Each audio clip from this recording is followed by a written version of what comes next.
नमस्कार। पूर्वांचल बुलेटिन निष्पक्ष खबर अब तक पर आप देख रहे हैं। नमस्कार। पूर्वांचल बुलेटिन निष्पक्ष खबर अब तक पर आप देख रहे हैं। देश के पूर्व प्रधानमंत्री डॉक्टर मनमोहन सिंह के निधन पर देश के प्रधानमंत्री नरेंद्र मोदी ने कहा, पूर्व प्रधानमंत्री डॉक्टर मनमोहन सिंह जी के निधन ने हम सभी के हृदय को गहरी पीड़ा पहुंचाई है।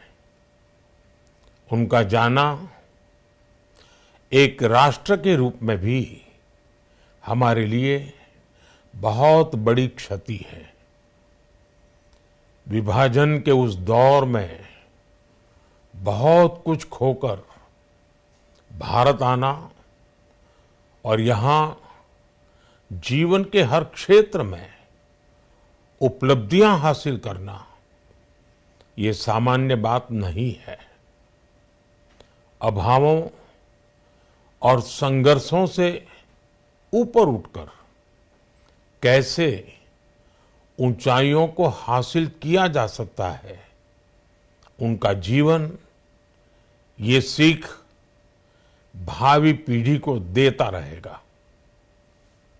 एक नेक इंसान के रूप में, एक विद्वान अर्थशास्त्री के रूप में और रिफॉर्म्स के प्रति समर्पित लीडर के रूप में उन्हें हमेशा याद किया जाएगा।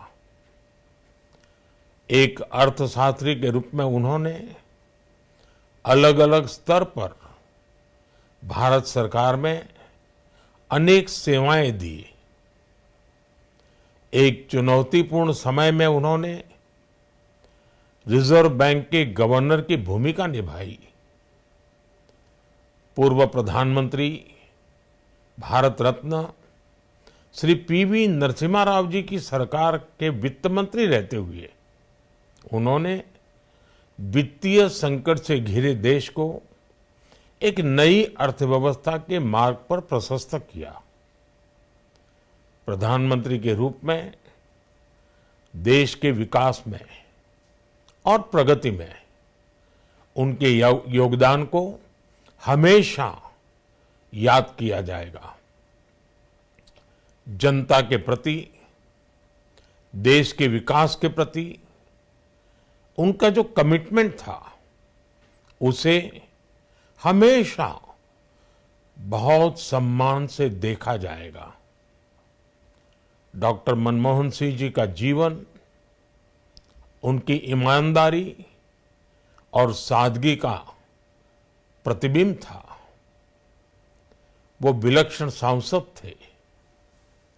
उनकी विनम्रता, सौम्यता और उनकी बौद्धिकता उनके संसदीय जीवन की पहचान बनी।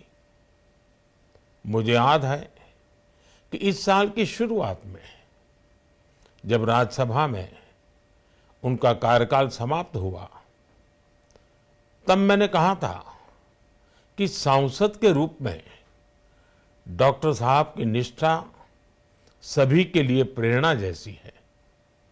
सत्र के समय अहम मौकों पर वो व्हीलचेयर पर बैठकर आते थे, अपना संसदीय दायित्व निभाते थे। दुनिया के प्रतिष्ठित संस्थानों की शिक्षा लेने और सरकार के अनेक शीर्ष पदों पर रहने के बाद भी वो अपनी सामान्य पृष्ठभूमि के मूल्यों को कभी भी नहीं भूले। दलगत राजनीति से ऊपर उठकर उन्होंने हमेशा हर दल के व्यक्ति से संपर्क रखा, सबके लिए सहज उपलब्ध रहे। जब मैं मुख्यमंत्री था तब डॉक्टर मनमोहन सिंह जी के साथ राष्ट्रीय और अंतर्राष्ट्रीय अनेक विषयों पर उनसे खुले मन से चर्चाएं होती थी। यहाँ दिल्ली आने के बाद भी मेरी उनसे समय समय पर बात होती थी, मुलाकात होती थी। मुझे उनसे हुई मुलाकातें, देश को लेकर हुई चर्चाएं हमेशा याद रहेगी। अभी जब उनका जन्मदिन था तब भी मैंने उनसे बात की थी। आज इस कठिन घड़ी में मैं उनके परिवार के प्रति अपनी संवेदनाएं व्यक्त करता हूं। मैं डॉक्टर मनमोहन सिंह जी को सभी देशवासियों की तरफ से श्रद्धांजलि अर्पित करता हूं।